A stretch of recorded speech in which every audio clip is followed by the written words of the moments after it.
یہ اس طرح کے جو اقدامات ہیں وہ اس گزشتہ 18 ماہ میں وہ بہت حالات کو سنگین بناتے جا رہے ہیں۔ وہ گھروں پہ چھاپے مارتے ہوئے خواتین کی جو بے حرمتی اور تذلیل ہوتی رہی، اس نے لوگوں کو اور بالخصوص خواتین کو سیاست سے تائب ہونے پر مجبور کیا، اور ایک بڑا نام پاکستان کی اس نظام میں ثانیہ نشتر کا تھا، جن پر کرپشن کا الزام بھی نہیں ہے۔ ان کو نیب آفس بلا کر ان کو ذہنی طور پر ٹارچر کیا جا رہا ہے۔ ثانیہ نشتر انکم سپورٹ پروگرام، کوئی بھوکا نہ سوئے، شیلٹر ہوم، احساس کفالت پروگرام اور دیگر اس طرح کے کئی پروگراموں کی بانی تھی، اور ان کو بھی نیب طلب کر کے ان کو ذہنی طور پر ٹارچر کر رہی ہے۔ بیسکلی ٹارچر کرنے کے دو مقاصد ہیں، ایک عمران خان کا ساتھ چھوڑیں، دوسرا یا عمران خان کو پھنسایا جائے اور آپ اس کی گواہ بن جائیں، یا تیسرا آپ سیاست سے دستبردار ہو جائیں۔ حاضرین، قابل غور بات یہ ہے کہ ان خواتین کے ساتھ نازیبا اور غیر اخلاقی سلوک کر کے یہ پیغام دینا چاہتے ہیں کہ اس ملک میں خواتین کے لیے سیاست کے دروازے بالکل بند ہیں، اور کسی خاتون نے اگر زبان کھولی تو اس کو معاشرے میں بے عزت اور بے توقیر کیا جائے گا۔ گھروں میں خواتین کی اسی طرح عزت پامال کی جاتی رہی۔ عثمان ڈار کی والدہ کے ساتھ جو سلوک کیا گیا وہ بھی انتہائی قابل مذمت اور قابل شرم ہے۔ دوسری جانب ہمارے پڑوس میں ہندوستان میں مودی سرکار نے G20 کانفرنس کا انعقاد کیا ہے، جس میں دنیا بھر کے بڑے ممالک وہاں اکٹھے ہو رہے ہیں اور دنیا بھر کا کاروبار اور انویسٹمنٹ ڈسکس ہو رہی ہے، جبکہ ہمارا مین سٹریم میڈیا یہ جھوٹ بولتے ہوئے کہہ رہا ہے کہ کانفرنس پھیکی پڑ گئی، کانفرنس کو اٹھان نہیں ملی، کانفرنس مانند پڑ گئی، جبکہ کینیڈا، امریکہ، برٹش پی ایم سے لے کر محمد بن سلمان وہاں پہ پہنچے ہوئے ہیں۔ محمد بن سلمان کے بارے میں ہمارے لوگ یہ کہتے تھے، ہمیں یہ بتایا گیا تاجروں کی میٹنگ میں کہ 9 ستمبر کو وہ پاکستان آئیں گے، پاکستان میں وہ کچھ ٹائم سٹے کریں گے، اور سٹے کرنے کے ساتھ ہی وہ پاکستان میں سرمایہ کاری کے لیے 25 بلین کے اعلانات کریں گے۔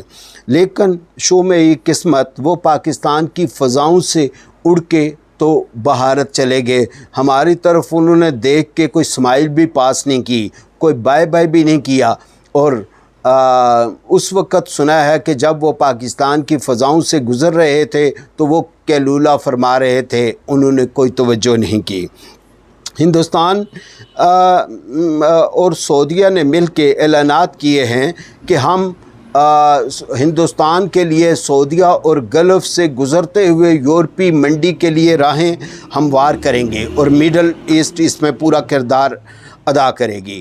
یہ اناؤنسمنٹ محمد بن سلمان، جن کے ساتھ ہمارے قدیمی تاریخی مذہبی اور دوستانہ تعلقات تھے، یہ اناؤنسمنٹ کر رہے تھے، اور بلین ڈالرز کے ایگریمنٹ وہاں پہ ہو رہے ہیں۔ تیسرا پہلو آج کا یہ ہے کہ ڈالرز کی یہ گزشتہ 5 دن میں تقریباً 40 روپے کمی ہوئی ہے۔ یہ کمی بلا شبہ آرمی چیف عاصم منیر کے اعلان اور اقدامات کے بعد ہوئی ہے، اور چینی جو 200 روپے اور 220 روپے تک پہنچ گئی تھی، وہ نیچے 250 260 تک آ رہی ہے۔ سوال یہ ہے کہ ڈالر اتنی تیزی سے اوپر گیا، لوگوں نے مال بنایا، ادارے اور کس کس نے اس کے لیے سہولت کاری کی، یہ آپریشن 3-4 ماہ پہلے کیوں نہیں کیا گیا؟ کس کس نے اس میں سے مال بٹورا اور حصے داری کی اور تقسیم کیا؟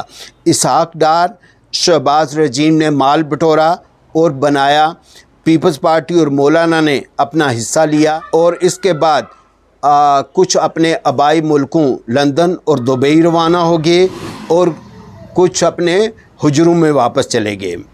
حاضرین محترم، آرمی چیف عاصم منیر صاحب کا یہ بیان خوش آنند ہے کہ احتساب سب کا ہوگا، لیکن سوال یہ ہے کہ کیا اپنے پیٹی بھائیوں کا بھی ہوگا؟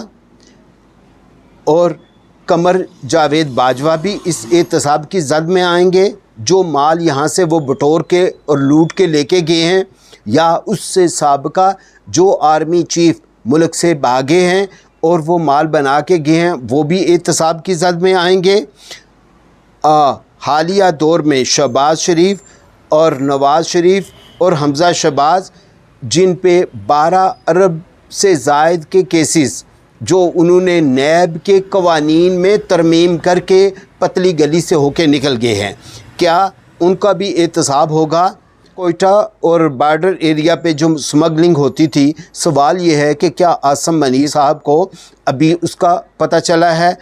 اور پہلے سے ان کے علم میں یہ بات نہیں تھی؟ روکنے کے لیے پہلے اقدامات کیے گئے یا نہیں کیے گئے؟ اگر کیے گئے تو وہ ناکافی کیوں تھے؟ سامعین و ناظرین، ہمارے پاس بحیثیت قوم کامیاب ہونے کے سینکڑوں راستے ہیں، شرط صرف اخلاص ہے۔ اگر صرف فنکاری کرنی ہے تو پھر تاریک اور تنگ راہیں ہماری منتظر اور ہمارا مقدر ہیں۔ اللہ ہم سب کا حامی و ناصر ہو اور پاکستان کو کامیابیاں عطا فرمائے۔ وما علینا الا البلاغ۔